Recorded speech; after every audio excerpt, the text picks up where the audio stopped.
ಪ್ರಿಯ ವೀಕ್ಷಕರೇ ನಮಸ್ಕಾರ. ನಮ್ಮ ಹಳ್ಳಿ ಸುದ್ದಿ ಯೂಟ್ಯೂಬ್ ಚಾನಲ್ಗೆ ತಮ್ಮೆಲ್ಲರೂ ಕೂಡ ಆತ್ಮೀಯವಾದ ಸ್ವಾಗತ. ಪಿಂಚಣಿದಾರರ ಖಾತೆಗೆ ಒಟ್ಟಿಗೆ 6,000 ರೂಪಾಯಿ ಜಮಾ ಆಗಲಿದೆ. ಹೌದು, ನಿಮಗಿನ್ನೂ ಈ ತಿಂಗಳ ಪಿಂಚಣಿಯನ್ನ ಬಂದಿಲ್ವಾ? ಆತಂಕ ಬೇಡ. ಇವತ್ತೇ ನಿಮ್ಮ ಖಾತೆಗೆ ಜಮಾ ಆಗುತ್ತಾ ಅಥವಾ ತಡೆ ಹಿಡಿಯಲಾಗಿದೆಯಾ? ಕಂಪ್ಲೀಟ್ ಡೀಟೇಲನ್ನು ಈ ವಿಡಿಯೋದಲ್ಲಿ ಮಿಸ್ ಮಾಡದೆ ಕೊನೆವರೆಗೂ ನೋಡಿ. ಹಾಗೆ ನೀವು ನಮ್ಮ ಚಾನಲನ್ನು ಸಬ್ಸ್ಕ್ರೈಬ್ ಆಗಿಲ್ಲ ಅಂತಂದರೆ ಈ ಕೂಡಲೇ ಸಬ್ಸ್ಕ್ರೈಬ್ ಆಗಿ ಹಾಗೆ ಪಕ್ಕದಲ್ಲಿರುವ ಬೆಲ್ ಐಕನ್ ಕ್ಲಿಕ್ ಮಾಡಿ ಆಲ್ ಅಂತ ಸೆಲೆಕ್ಟ್ ಮಾಡ್ಕೊಳ್ಳಿ. ನಿಮ್ಮ ವೃದ್ಧಾಪ್ಯ ವೇತನ, ಸಂಧ್ಯಾ ಸುರಕ್ಷಾ ಅಥವಾ ಅಂಗವಿಕಲರ ಪಿಂಚಣಿ 2 ರಿಂದ 3 ತಿಂಗಳಿಂದ ಬಂದಿಲ್ವಾ? ಹಾಗಿದ್ರೆ ಸರ್ಕಾರ ಈಗ ಬಾಕಿ ಉಳಿದಿರುವ ಪೂರ್ಣ ಹಣವನ್ನು ರಿಲೀಸ್ ಮಾಡ್ತಾ ಇದೆ.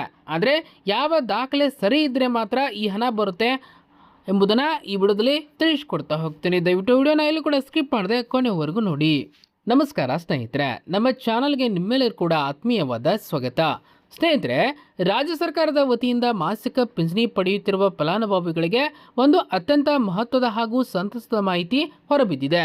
ನೀವು ಅಂಗವಿಕಲರ ವೇತನ, ವೃದ್ಧಾಪ್ಯ ವೇತನ, ಸಂಧ್ಯಾ ಸುರಕ್ಷಾ ಅಥವಾ ವಿಧವಾ ವೇತನ ಯೋಜನೆಗಳ ಅಡಿಯಲ್ಲಿ ಪಿಂಚಣಿ ಹಣವನ್ನು ಪಡೆಯುತ್ತಿದ್ದೀರಾ? ಹಾಗಾದರೆ ಈ ವಿಡಿಯೋ ನಿಮಗೆ ತುಂಬಾ ಮುಖ್ಯವಾಗಿದೆ.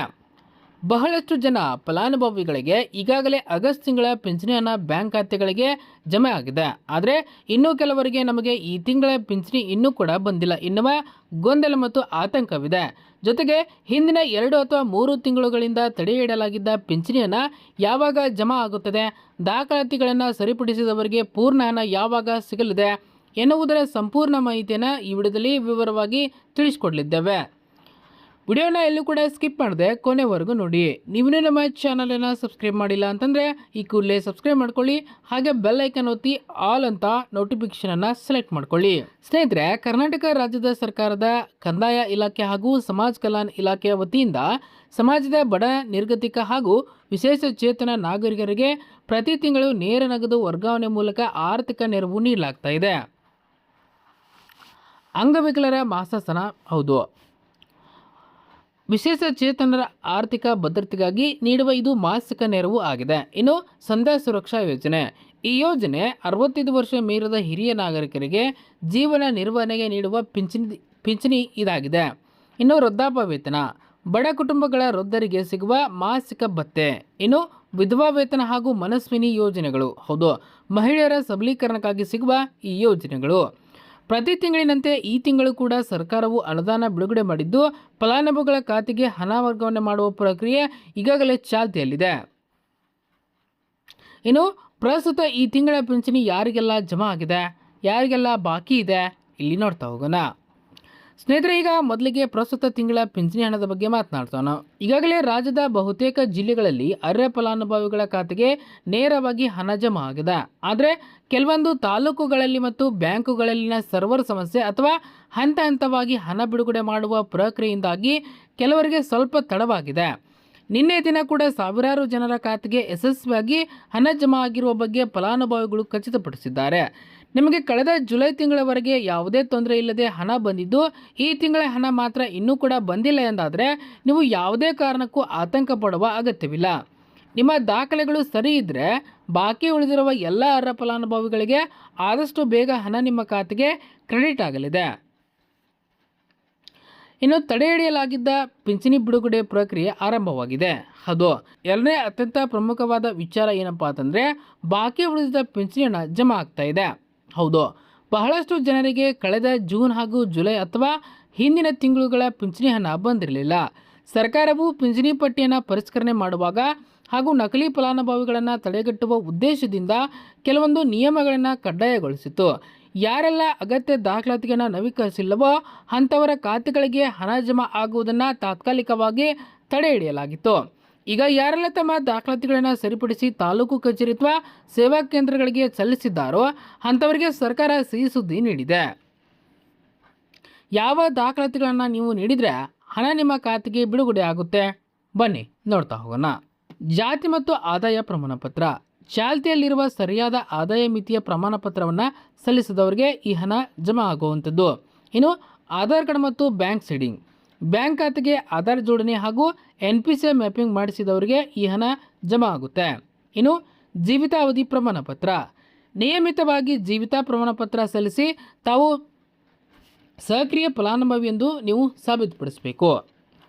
ಇನ್ನು ದಾಖಲೆಗಳನ್ನು ಸಲ್ಲಿಸಿ ನಿಮ್ಮ ಸ್ಟೇಟಸ್ ಈಗ ಆ್ಯಕ್ಟಿವ್ ಆಗಿದ್ದರೆ ನಿಮ್ಮ ಹಿಂದಿನ ಎಲ್ಲ ತಿಂಗಳುಗಳ ಬಾಕಿ ಹಣವನ್ನು ಒಟ್ಟಾಗಿ ಒಂದೇ ಕಂತಿನಲ್ಲಿ ಖಾತೆಗೆ ಜಮಾ ಮಾಡಲಾಗುತ್ತೆ. ಇನ್ನು ಹಣ ಬರೆದಿದ್ರೆ ಏನು ಮಾಡಬೇಕು? ಹೌದು, ಒಂದು ವೇಳೆ ನಿಮಗೆ ಇನ್ನೂ ಕೂಡ ಹಣ ಬಂದಿಲ್ಲ ಮತ್ತು ನಿಮ್ಮ ಪಿಂಚಣಿ ಸ್ಥಿತಿ ಏನು ಎಂಬುದನ್ನು ತಿಳಿಯಲು ನೀವು ತಕ್ಷಣವೇ ಈ ಕೆಳಗಿನ ಕ್ರಮಗಳನ್ನ ನೀವು ಕೈಗೊಳ್ಳಬೇಕಾಗುತ್ತೆ. ಏನಪ್ಪ ಅಂತಂದರೆ, ನಿಮ್ಮ ಹತ್ತಿರ ಗ್ರಾಮೋನ್ ಕರ್ನಾಟಕವನ್ ಅಥವಾ ಬೆಂಗಳೂರು ಕೇಂದ್ರಕ್ಕೆ ಭೇಟಿ ನೀಡಿ ನಿಮ್ಮ ಪಿಂಚಣಿ ಸಂಖ್ಯೆಯನ್ನು ನೀಡಿ ಸ್ಟೇಟಸನ್ನು ಚೆಕ್ ಮಾಡ್ಕೋಬೇಕು. ನಂತರ ನಿಮ್ಮ ಬ್ಯಾಂಕ್ ಖಾತೆಗೆ ಆಧಾರ್ ಲಿಂಕ್ ಮತ್ತು ಡಿ.ಬಿ.ಟಿ ಸಕ್ರಿಯವಾಗಿದೆ ಎಂಬುದನ್ನು ಒಂದು ಸಾರಿ ನೀವು ನಿಮ್ಮ ಸಿಬ್ಬಂದಿಯನ್ನು ಕೇಳಿ ನೀವು ವಿಚಾರಿಸ್ಕೊಳ್ಬೇಕಾಗುತ್ತೆ.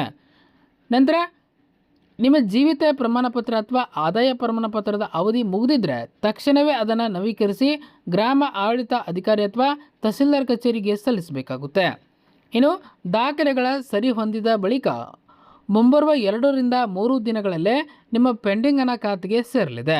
ಸ್ನೇಹಿತರೆ, ನಿಮಗೇನಾದರೂ ಪಿಂಚಣಿಯನ್ನು ಜಮಾ ಆಗದಿದ್ದರೆ ನಿಮಗೆ ಹಣ ಬಂದಿದೆ ಎಂದು ಕೆಳಗೆ ಕಮೆಂಟ್ ಮಾಡಿ ತಿಳಿಸಿ. ಒಂದು ವೇಳೆ ಇನ್ನೂ ಕೂಡ ಹಣ ಬಂದಿಲ್ಲವಾದರೆ ನಿಮ್ಮ ಜಿಲ್ಲೆಯ ಹೆಸರು ಮತ್ತು ಯಾವ ಪಿಂಚಣಿ ಬಾಕಿ ಇದೆ ಎಂಬುದನ್ನು ಕಮೆಂಟ್ ಬಾಕ್ಸಲ್ಲಿ ತಿಳಿಸಿ. ನಾವು ನಿಮಗೆ ಪರಿಹಾರವನ್ನು ತಿಳಿಸ್ತೇವೆ. ಇನ್ನು ಪ್ರಸ್ತುತ ತಿಂಗಳ ಪಿಂಚಣಿ ಹಣದ ಬಗ್ಗೆ ನೋಡೋದಾದರೆ ಈಗಾಗಲೇ ರಾಜ್ಯದ ಬಹುತೇಕ ಜಿಲ್ಲೆಗಳಲ್ಲಿ ಅರ್ಹ ಫಲಾನುಭವಿಗಳ ಬ್ಯಾಂಕ್ ಖಾತೆಗಳಿಗೆ ನೇರ ನಗದು ವರ್ಗಾವಣೆ ಮೂಲಕ ಹಣ ಜಮಾ ಆಗ್ತಾ ಇದೆ. ನಿನ್ನೆ ಕೂಡ ಸಾವಿರಾರು ಫಲಾನುಭವಿಗಳ ಖಾತೆಗೆ ಹಣ ಕ್ರೆಡಿಟ್ ಆಗಿದ್ದು ಫಲಾನುಭವಿಗಳು ಹಣ ಬಂದಿರುವ ಬಗ್ಗೆ ಖಚಿತಪಡಿಸಿದ್ದಾರೆ. ಒಂದು ವೇಳೆ ನಿಮಗೆ ಜುಲೈ ತಿಂಗಳವರೆಗೆ ಸರಿಯಾದ ಹಣ ಬಂದಿದ್ದು ಈ ತಿಂಗಳ ಹಣ ಮಾತ್ರ ಇನ್ನೂ ಕೂಡ ಕ್ರೆಡಿಟ್ ಆಗಿಲ್ಲ ಅಂತಂದರೆ ನೀವು ಕಿಂಚಿತ್ತೂ ಗಾಬರಿಯಾಗುವ ಅವಶ್ಯಕತೆ ಇಲ್ಲ. ಸರ್ಕಾರವು ಹಂತ ಹಂತವಾಗಿ ಬ್ಯಾಂಕ್ ಖಾತೆಗಳಿಗೆ ಹಣ ಬಿಡುಗಡೆ ಮಾಡುತ್ತಿರುವುದರಿಂದ ಸರ್ವರ್ ಒತ್ತಡದ ಕಾರಣ ಕೆಲವರಿಗೆ 24 ರಿಂದ 48 ಗಂಟೆ ತಡವಾಗಬಹುದು. ಇವತ್ತು ಸಂಜೆ ಒಳಗೆ ಅಥವಾ ಮುಂದಿನ 2 ರಿಂದ 3 ದಿನಗಳಲ್ಲೇ ಉಳಿದ ಎಲ್ಲ ಅರ್ಹ ಖಾತೆಗಳಿಗೆ ಈ ಹಣ ಜಮಾ ಆಗುವಂಥದ್ದು. ಇನ್ನು ತಡೆ ಹಿಡಿಯಲಾಗಿದ್ದ ಪಿಂಚಣಿ ಹಣ ಒಟ್ಟಿಗೆ ಜಮಾ ಆಗ್ತಾ ಇದೆ.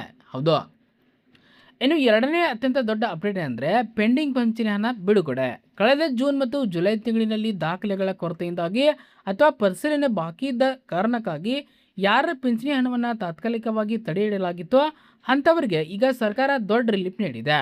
ಯಾರೆಲ್ಲ ಈಗಾಗಲೇ ತಮ್ಮ ದಾಖಲಾತಿಗಳನ್ನು ಸರಿಯಾಗಿ ಅಪ್ಡೇಟ್ ಮಾಡಿಸಿ ತಾಲೂಕು ಕಚೇರಿ ಅಥವಾ ಸೇವಾ ಸಿಂಧು ಕೇಂದ್ರಗಳಲ್ಲಿ ಸಲ್ಲಿಕೆ ಮಾಡಿದ್ದಾರೋ ಅವರ ದಾಖಲಾತಿಗಳನ್ನು ಪರಿಶೀಲಿಸಿ ಆ್ಯಕ್ಟಿವ್ ಲಿಸ್ಟ್ಗೆ ಸೇರಿಸಲಾಗಿದೆ. ಅಂಥ ಫಲಾನುಭವಿಗಳ ಹಿಂದಿನ 2-3 ತಿಂಗಳ ಬಾಕಿ ಹಣವನ್ನು ಒಟ್ಟಾಗಿ ಒಂದೇ ಕಂತಿನಲ್ಲಿ ಖಾತೆಗೆ ಜಮಾ ಮಾಡಲಾಗ್ತಾ ಇದೆ. ನಿನ್ನೆಯಿಂದಲೇ ಈ ಪೆಂಡಿಂಗ್ ಹಣ ಜಮಾ ಆಗುವ ಪ್ರಕ್ರಿಯೆ ಕೂಡ ಆರಂಭವಾಗಿದೆ. ಇನ್ನು ಹಣ ಬರೆದಿದ್ರೆ ಕಡ್ಡಾಯವಾಗಿ ಮಾಡಬೇಕಾದ ಕೆಲಸಗಳು. ಹೌದು, ಈಗಾಗಲೇ ನಾನು ಹಿಂದೆ ವಿಡಿಯೋದಲ್ಲಿ ತಿಳಿಸ್ಕೊಟ್ಟಿದ್ದೇನೆ. ಅದೇ ರೀತಿ ನೀವು ಅದನ್ನು ಫಾಲೋ ಅಪ್ ಮಾಡಬೇಕು. ಸ್ನೇಹಿತರೆ, ನಿಮ್ಮ ಖಾತೆಗೆ ಈ ತಿಂಗಳ ಪಿಂಚಣಿನ ಜಮಾ ಆಗಿದೆಯಾ ಅಥವಾ ಇಲ್ವಾ, ಹಾಗೆ ನಿಮಗೆ ಯಾವ ಯೋಜನೆ ಪಿಂಚಣಿ ಬರಬೇಕು ಎಂಬುದನ್ನು ತಪ್ಪದೆ ಕೆಳಗೆ ಕಮೆಂಟ್ ಬಾಕ್ಸಲ್ಲಿ ಕಮೆಂಟ್ ಮಾಡಿ ತಿಳಿಸಿ. ಈ ಮಾಹಿತಿ ನಿಮಗೂ ನಿಜಕ್ಕೂ ಉಪಯುಕ್ತ ಅನಿಸಿದ್ರೆ ವಿಡಿಯೋಗೆ ಈಗಲೇ ಒಂದು ಲೈಕ್ ಕೊಡಿ. ನಿಮ್ಮ ಊರಿನ ಹಿರಿಯರಿಗೆ, ಅಂಗವಿಕಲ ಬಂಧುಗಳಿಗೆ ಹಾಗೂ ಪಿಂಚಣಿ ಪಡೆಯುತ್ತಿರುವ ಎಲ್ಲರಿಗೂ ಕೂಡ ಈ ವಿಡಿಯೋನ ವಾಟ್ಸಪ್ನಲ್ಲಿ ಶೇರ್ ಮಾಡಿ ಜಾಗೃತಿ ಮೂಡಿಸಿ. ಸರ್ಕಾರದ ಇಂಥ ಪ್ರತಿಯೊಂದು ಯೋಜನೆ ಹಾಗೂ ನೇರ ಸೌಲಭ್ಯಗಳ ನಿಖರ ಮಾಹಿತಿಗಾಗಿ ನಮ್ಮ ಚಾನಲ್ಗೆ ಈಗಾಗಲೇ ಸಬ್ಸ್ಕ್ರೈಬ್ ಮಾಡಿಕೊಳ್ಳಿ. ಮುಂದಿನ ಮುಖ್ಯ ಸುದ್ದಿಯೊಂದಿಗೆ ಮತ್ತೆ ಸಿಗೋಣ. ಧನ್ಯವಾದಗಳು.